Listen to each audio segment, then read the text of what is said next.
Olá, você está na GV News, seu canal de jornalismo 24 horas na internet. Hoje a gente entrevista Adalto Vieira de Almeida, ele é presidente do Movimento Brasileiro contra as Hepatites Virais e da ONG Providas Transplantes. De acordo com o governo americano, existem 180 milhões de pessoas contaminadas por hepatites no mundo. No Brasil, seriam cerca de 3 milhões de pessoas e metade delas nem sabe que está infectada. Adalto, obrigado por sua presença aqui no GV News Entrevista. Como é que se pega a hepatite? Bom, Roberto, primeiro eu quero agradecer a vocês pelo convite e a oportunidade de falar desse mal que nos assusta muito. Como você colocou bem no início, são cerca de 3 milhões, não é possível estimar um número exato, mas cerca de 3 milhões de pessoas estão hoje convivendo com a hepatite C. E hepatite C e hepatite B também. E essas pessoas realmente não fizeram ainda diagnóstico, não sabem da doença, não estão em tratamento, o que é uma calamidade de certa forma, né? Bom, a gente precisa falar de hepatite, nós vamos falar pelo menos das duas que hoje são as mais graves, né? Vamos dizer, hepatite B. Hepatite B é aquela hepatite que o sujeito pega quando ele come uma fruta, uma verdura mal lavada, toma uma água que não seja tratada, enfim, que ele não tome os cuidados devidos. A hepatite B, inclusive, pode até ser pega assim num contato por beijo ou coisas assim. Bom, existe também a hepatite C, essa é mais grave ainda. A hepatite B, só fazendo aí um fechamento, ela é uma hepatite que pode ficar tão grave, pode levar a pessoa até a ter uma hepatite fulminante, o que levaria a uma necessidade de um transplante imediato. E para ela, é importante que as pessoas saibam que para a hepatite B, para a pessoa não pegar a hepatite B, é simples. Basta ela se dirigir a um posto de saúde e solicitar para que seja feito nela as 3 doses da vacina. A pessoa vai ao posto de saúde, toma a primeira dose hoje, daqui a 30 dias toma a segunda dose e daqui a 6 meses toma a terceira dose. Feito isso sem interrupção, a pessoa está imunizada contra a hepatite B. Bom, no caso da hepatite C, a coisa é um pouco diferente ou muito diferente, né? Até 2013, por exemplo, era sabido que não tinha cura. Já desde 2013, os Estados Unidos já tinham aprovado um tratamento novo, um medicamento que vem aí, que os laboratórios pesquisaram, investiram muito, e que, aliás, está chegando aqui agora. Bom, a hepatite C, então, não tinha cura, e é uma hepatite que leva o cidadão a ter cirrose hepática, ele pode ter um carcinoma hepatocelular, e ele, obviamente, vai acabar indo para o transplante. Raríssimas são as vezes que isso não acontece, até porque o nosso tratamento anterior, que era feito ou que é ainda feito em alguns casos, com ribavirina e interferon, nem sempre dão resultados, tá? Então, existem 3 genótipos, né? O genótipo 1, o 2 e o 3 da hepatite C. E dentro dessas classificações, existe aqueles, tipo o genótipo 3, por exemplo, que é um dos mais difíceis de serem curados. Então agora, com essa nova medicação que está chegando agora, existe a possibilidade, sim, da cura de até 93% das pessoas. Mas, para se chegar à cura, para se estancar esse mal que nós vivemos hoje, é necessário que as pessoas, principalmente, digamos aquelas pessoas de 35, 40 anos para cima, que são as pessoas que lá atrás poderiam ter sofrido uma transfusão sanguínea, poderiam ter feito uma cirurgia de alto potencial, pessoas que frequentam manicures e não têm os seus aparelhos individuais, pessoas que, enfim, tiveram algum contato com material pérfuro cortante e que não foram esterilizados como se deve. E é bom frisar até nesse ponto aí que há muita gente, onde eu ando, dou palestras sobre isso, e muitas manicures às vezes me questionam, Adalto, mas eu tenho um forninho. Ora, eu falo muito sobre isso, insisto e deixo claro aqui para as manicures que puderem estar vendo e ouvindo agora, e a população em geral, forninho não resolve, o que resolve é autoclave. E não é todo mundo que tem autoclave, ou que tem um poder aquisitivo para adquirir um produto que custa mais de R$1.000, que não é tão caro, mas é a realidade brasileira. Isso, então, cria um agravante. Então, primeira coisa que fazemos, a gente incentiva as pessoas para que conversem em casa, para que pessoas com mais de 40 anos procurem o posto, vai lá pedir para fazer o teste das hepatites, né? Para que possa conhecer se de fato tem ou não o vírus. Se tiver o vírus, aí será feita a contraprova e a pessoa vai ser encaminhada para o tratamento. Mas uma coisa, você está falando de pessoas que fizeram transplantes ou sofreram cirurgias com mais de 35, 40 anos, quer dizer, isso na década de 90, por aí seria nessa época. Até 1992, o sangue que nós tínhamos aqui no país ainda não era totalmente revisto como é hoje. Não eram feitos todos os testes que são feitos hoje. Hoje é seguro fazer uma transfusão de sangue. Hoje é seguro receber plaquetas, receber uma série de coisas que até então não era.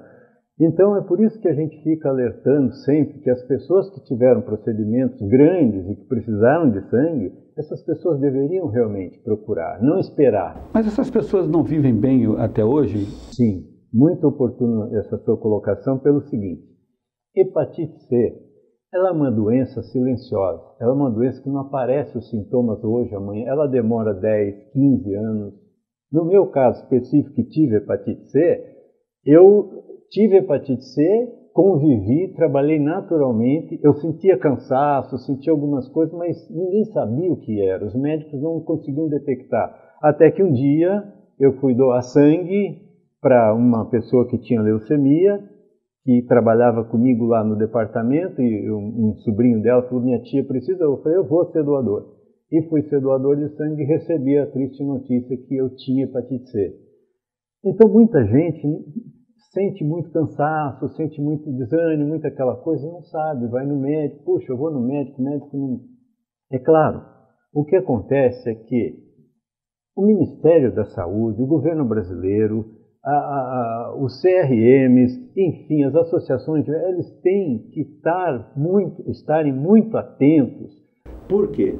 Porque quando uma pessoa tem sintomas, ela precisa ser diagnosticada. Mas a gente faz exame de sangue todo ano, por causa do cardiologista, e ninguém pede para fazer exame de hepatite C. Por que não inclui hepatite C lá na lista? Essa é uma das nossas lutas enquanto Movimento Brasileiro de Luta contra as Hepatites. Nós, hoje, lutamos para viabilizar a entrada do medicamento no SUS agora, que são 3, né? Eu até marquei aqui, estou trazendo aqui, isso daqui é um resultado da petição de priorização da análise técnica para a Anvisa. Por quê? Isso já foi feito em 2004 e até hoje o medicamento não está disponível. Por quê? Olha, o medicamento são 2, é o Sofosbuvir e o Daclatasvir. Essas duas combinações são novas e essas combinações estão dando resultados excelentes.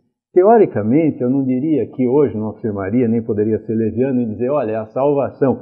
Mas, sinceramente, isso, é claro, vai depender de caso a caso e os médicos são competentes para isso, para analisar, acompanhar e ver quem realmente vai poder fazer o tratamento e vai poder se curar. Mas, conhecido já as informações de outros países que já utilizam esse medicamento há 2 anos, 3 anos atrás, que até 93% das pessoas estão conseguindo a cura. E aí não precisa do transplante? Não, aí não precisa do transplante. Agora está se discutindo também o tratamento para os pós-transplantados, como no meu caso, por exemplo, porque nós, embora transplantados, continuamos com o vírus, a gente vai ter ele voltando a serem ativos, né, no nosso organismo, como no meu, por exemplo. Né? Eu tenho 7 anos de transplante, mas o meu vírus já reativou novamente. Então, quer dizer, é uma grande esperança para todos que estão esperando, que estão assim, desejando sair desse sofrimento que é a hepatite. Sim, mas por que os médicos não pedem exame de hepatite lá para a gente poder saber que você está com hepatite? Quando a gente vai fazer? O meu cardiologista pede uma vez por ano para fazer aquela bateria de exames. Sabe o que acontece, Roberto? É que assim, né, a medicina, ela é uma medicina curativa. Ela não é uma medicina preventiva. O cidadão só vai ao médico quando ele não está bem, e quando ele vai ao médico ele é queixoso dessa ou daquela doença. E aí o médico, ele vai, obviamente, se dirigir ou dirigir o tratamento dele ou a investigação dele naquilo. Nem sempre, e isso está acontecendo ainda, o médico tem essa lembrança de, puxa, esse cidadão tem mais de 40 anos, até deixo aqui meu apelo à classe médica, principalmente do Espírito Santo, que é a cidade em que eu vivo. Vocês que podem estar me ouvindo agora, o cidadão chegou no consultório, ele tem exames para fazer, tem mais de 40 anos, solicita também o exame para ver se ele tem hepatite C. Por quê? Porque, veja bem, se ele fizer isso, um exame a mais e uma tranquilidade a mais a pessoa não tem. E se a pessoa tiver, a pessoa vai ser encaminhada e agora com a chegada dos novos medicamentos, essa pessoa vai ter uma chance de não entrar numa fila, que eu chamo de fila do desespero, que é a fila que eu entrei para transplante, que a gente nunca sabe o dia que vai conseguir um doador, porque é um outro problema que nós temos, né? Embora a nossa população seja uma população solidária, a falta de divulgação constante sobre o que é doação, o que é transplante, faz com que não haja aberturas de protocolos de morte encefálica. Até porque você não pode, por exemplo, achar que um médico intensivista que está lá na UTI, que ele com N prioridades na frente dele, ele vai acabar só direcionando o potencial dele para aquele que está com morte encefálica. Deveria também, mas eu não posso aqui agora achar que... porque já houve caso do cidadão virar para mim e dizer, Adalto, eu concordo com você, aquela vida ali, aquela pessoa ali poderia salvar até 8 vidas, mas olha quantas vidas eu tenho também para cuidar. Então esse é um problema da saúde brasileira, né? Nós temos carência de hospitais e temos principalmente carência de leitos. Leitos de UTI nesse país e principalmente no Espírito Santo é uma calamidade. Nosso governo, ele compra leitos de hospitais particulares, mas não é suficiente.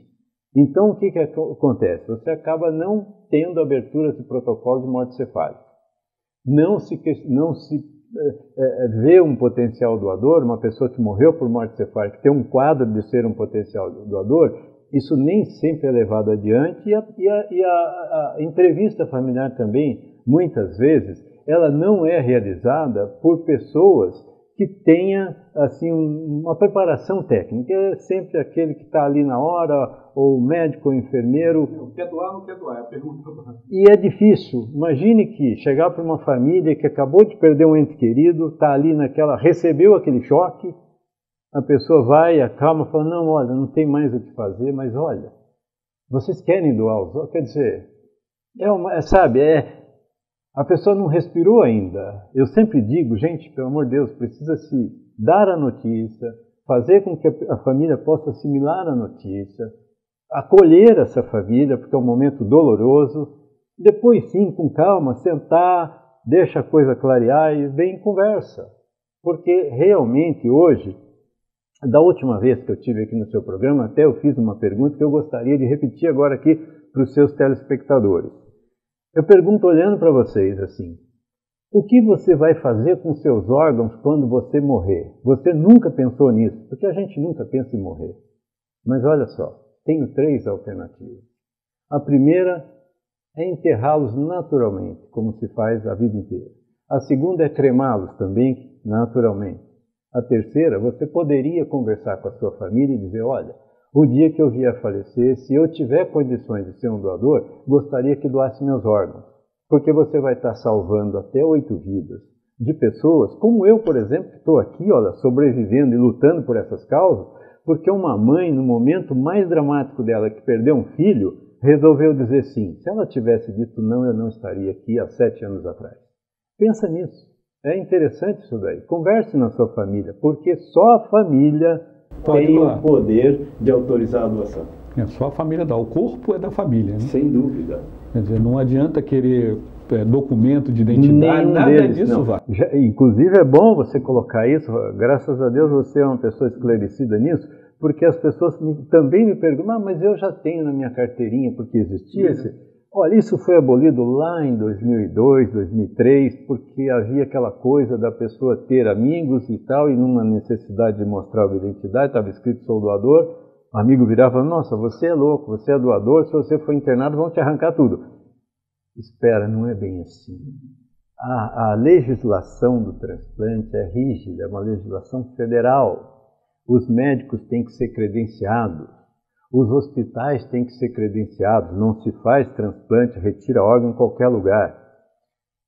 A morte encefálica tem que ser comprovada por exames técnicos, científicos, por exames laboratoriais, enfim, existe todo um conjunto por cima disso e, inclusive é interessante isso, a família tem que saber que a partir do momento que foi dito, olha, o seu ente querido está em morte encefálica, ela pode sim colocar o médico da confiança dela para acompanhar todo o processo.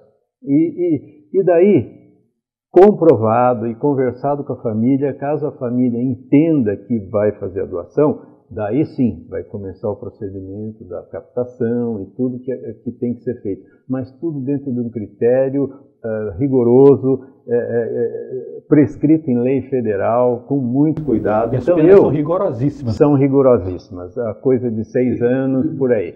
Eu, por exemplo, como presidente da Associação Providas aqui no Espírito Santo, posso afirmar que desde 2007, quando eu atuo nessa área, eu acompanho quase que todos os transplantes, que eu fico sabendo, que eu sou noticiado, que eu sou notificado, e eu poderia afirmar, posso afirmar com toda segurança, temos médicos éticos, capazes, humanos, e que olham sempre pela melhor situação da vida humana. Então, não tenho nenhum receio de afirmar. Quem no Espírito Santo tiver o desejo de ser doador, basta fazer uma coisa. Conversa com a sua família e diga para a sua família o seu desejo de doar. É simples. Você conversou com a sua família, quando você for a óbito, se acontecer de for uma morte cefálica, a sua família vai lembrar. Poxa, o Roberto havia comentado com a gente que ele queria ser doador. Então, quando o médico for dar a notícia, a conversa já acontece naturalmente. Olha, ele está em morte cefálica. A família vai entender. Ah, não, ele tinha dito que queria ser doador. Nós vamos doar, doutor. E aí, são 2 córneas que podem ser aproveitadas, um fígado, um rim, 2 rins, perdão, um pâncreas, um coração, e por aí vai. E como é que está a situação dos transplantes aqui no estado? Estamos bem, estamos mal? Como é que nós estamos? Olha, eu diria a você que no Espírito Santo nós avançamos muito. Quando eu digo que nós avançamos muito, eu fico até feliz em poder falar isso, porque raras são as oportunidades que me dão de falar sobre isso. Mas eu diria a você que, pegando aqui uma estatística que me é passada pelo próprio governo, a gente pode ver aqui que houve uma grande evolução nos transplantes no Espírito Santo a partir de 2007 para cá. Coincidência ou não, foi em 2007 que a gente começou a atuar no transplante, aqui como associação. Fazendo o quê? Nós conversamos muito com as equipes médicas, conversamos com o governo, fazemos palestras em vários locais, em todos os locais que nós somos solicitados, indústrias, escolas, igrejas, faculdades, universidades, enfim, onde quer que tenha um público, a gente está lá fazendo palestras gratuitas. Nós conversamos muito mesmo sobre a questão da melhoria no transplante aqui. A Secretaria Estadual, na época em que estava lá o senhor Anselmo Tosi, nos deu muito ouvido. Ele e o atual governador Paulo Artung foram parceiros de primeira ordem na outra gestão deles. Nessa gestão que passou, eu não tive muita aproximação, foi uma gestão, na questão da nossa conversa, meio apagada. E nessa nova gestão do governador Paulo Artung, ainda estamos iniciando conversas. Mas eu penso que nós, como associação, isso dito por vários médicos que me conhecem, tivemos e temos um papel fundamental aqui no Estado. Então eu penso o seguinte, se você observar hoje que o transplante hoje está bom, ele poderia estar muito melhor. Ele hoje está mantendo uma média boa, mas o resultado somado dos transplantes precisa se levar em conta que normalmente se soma também os transplantes de córnea. E aí, é claro, o número aumenta muito.